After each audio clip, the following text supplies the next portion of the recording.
Hey everyone, what's up? Welcome back to another Aviation video. The situation at Virgin Australia has gotten even worse, with the new owner, Bain Capital, announcing that they are axing the Tigerair brand.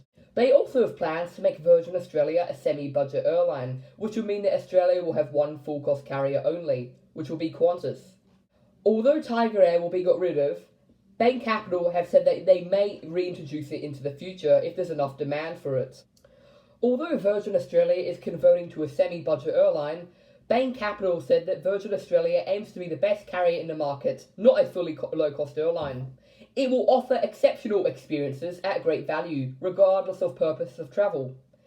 The airline will serve business travellers, including corporates and customers travelling for a holiday or visiting loved ones, and maintain a two-class cabin offering.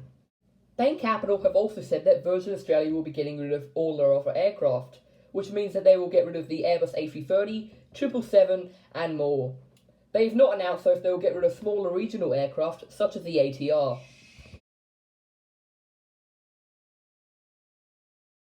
Tigerair is known as a budget subsidiary of Virgin Australia, but it wasn't always that way.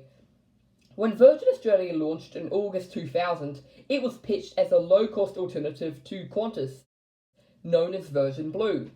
Virgin Blue rapidly filled the vacuum left by Ansett, which had collapsed in 2001, and grew its market share and the aircraft fleet to the point where it became a legitimate competitor to premium Qantas.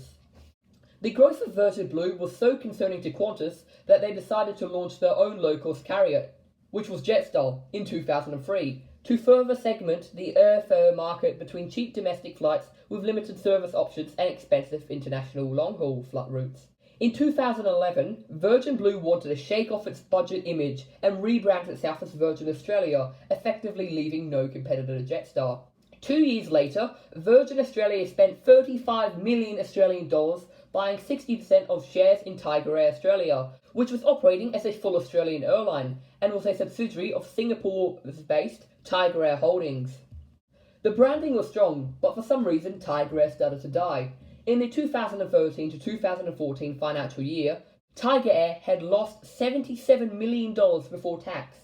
When Virgin Australia knew of this, they went in for the kill and offered to buy the remaining 40% of Tigerair Australia, including its losses, for the bargain of just $1 Australian.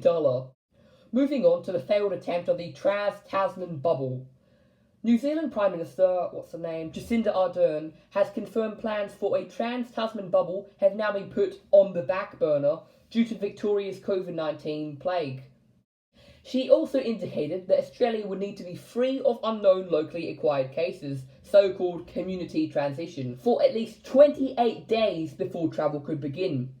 The comment is the total opposite of what New Zealand's Deputy Prime Minister, Winston Peters, said. He argued that flights between the two countries should restart even if some Australian states were closed. Prime Minister Jacinda Ardern, though, when questioned while doing rounds on a number of radio breakfast shows on Monday, tried to shut down the idea. She said that Victoria's outbreak was a major step back from the Trans-Tasman travel, and that it was very hard to predict when it could restart.